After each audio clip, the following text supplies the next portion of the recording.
करते हैं कि कौन सा आटा हमारे लिए यूज़फुल है। जी। सबसे पहले हार्ट हेल्थ की बात करेंगे। अगर कोई आपको हार्ट हेल्थ से रिलेटेड कोई प्रॉब्लम है तो आई से ओट्स का आटा खाइए। अमेरिकन हार्ट एसोसिएशन ने ओट्स को फाइबर रिच है, साथ में इसमें एंटीऑक्सीडेंट्स हैं, तो अगर आपको हेल्थ रिलेटेड इशू है ओट्स फ्लावर खाइए। So oats flour, sorry to interrupt, लेकिन ओट्स फ्लावर इज लाइक जो हमारे पास ओट्स होते हैं उनको खुद घर में मिक्सी में मिलता भी है, पीस भी सकते हैं। ओके, एंड अपना नॉर्मल आटा उसमें थोड़ा सा मिक्स करना है। बिल्कुल कर सकते हैं, बिल्कुल कर, ये तो आपकी इच्छा, आप उसको खाना कैसे चाहते हैं। बट मैं जनरल उसका बेनिफिट बता रही हूँ कि अगर ओट्स को आप इंक्लूड करेंगे तो इस तरीके से आपको बेनिफिट करेगा। अगर आप वो जनरली क्या होता है कि बाइंड नहीं होता है, हाँ तो जनरली फिर हम थोड़ा सा ग्लूटेन या गेहूं जो है जो उसको बाइंडिंग वो ऐड कर सकते हैं, दैट इज फाइन। बिल्कुल बिल्कुल, and ratio can be 20 and 80%, 50-50 भी हो सकती है। अच्छा, दैट इज फाइन। हाँ, बिल्कुल। Okay okay okay, that is something which I didn't know. अच्छा, ओके, बिल्कुल 50। और अच्छा, ओट्स के बाद चलते हैं। अगर आपको लेट्स से IBS इश्यूज़ हैं, गैस्ट्रिक इश्यूज़ हैं, तो फिर आप कौन सा आटा खाओ। तो अगर आपको IBS या गैस्ट्रिक इश्यूज़ हैं तो मैं हमेशा बोलती हूँ कि आप जौ का आटा भी खा सकते हैं, आप आमंड फ्लावर खा सकते हैं। आमंड फ्लावर आजकल ट्रेंड में भी आप बहुत देखते होंगे कि कोकोनट फ्लावर, आमंड फ्लावर है। एक तो इसमें जो है लो फॉडमैप, जिसे कहते हैं कि ब्लोटिंग नहीं कॉज करते, गैस नहीं कॉज करती।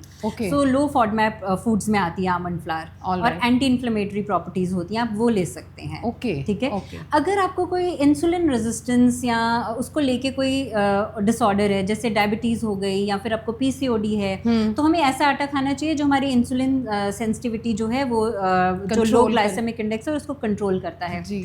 तो मैं कहूँगी कुट्टू का आटा आप खाइए। अच्छा, तो कुट्टू इज नॉट गरम?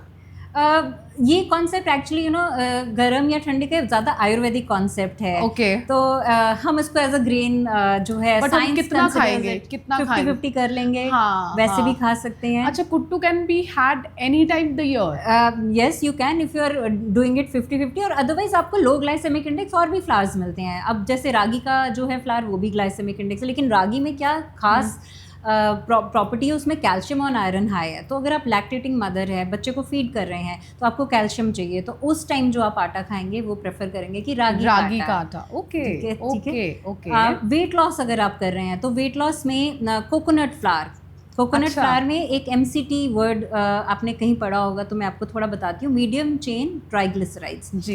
ये क्या होते हैं, ये इमीडिएटली एनर्जी में कन्वर्ट होते हैं, आपकी बॉडी आपका BMR रेज करते हैं। तो अगर आप वेट लॉस करना चाहते हैं तो कोकोनट फ्लावर आप खा सकते हैं। So how do we eat coconut flower? वो भी पैकेज फॉर्म में मिलती है आजकल, आप उसको 50-50 आटे में भी मिक्स कर सकते हैं। ओके। सो क्या मोस्टली क्या जितने भी होल ग्रेन्स हम खाते हैं उसमें फाइबर होने की वजह से आपका जो ब्लड शुगर स्पाइक है, जो आटा खाने से बढ़ती है, मैदा खाने से बढ़ती है, वो लोअर हो जाती है। ओके। और अगर जैसे लाइक पंजाब में तो पूड़ी आलू इज लाइक बारिश का मौसम है, यू फील लाइक ईटिंग, तो are we allowed to eat that? कभी कभी चीट कर सकते हैं? बिल्कुल, everything in moderation is so much normal, and it should be encouraged also.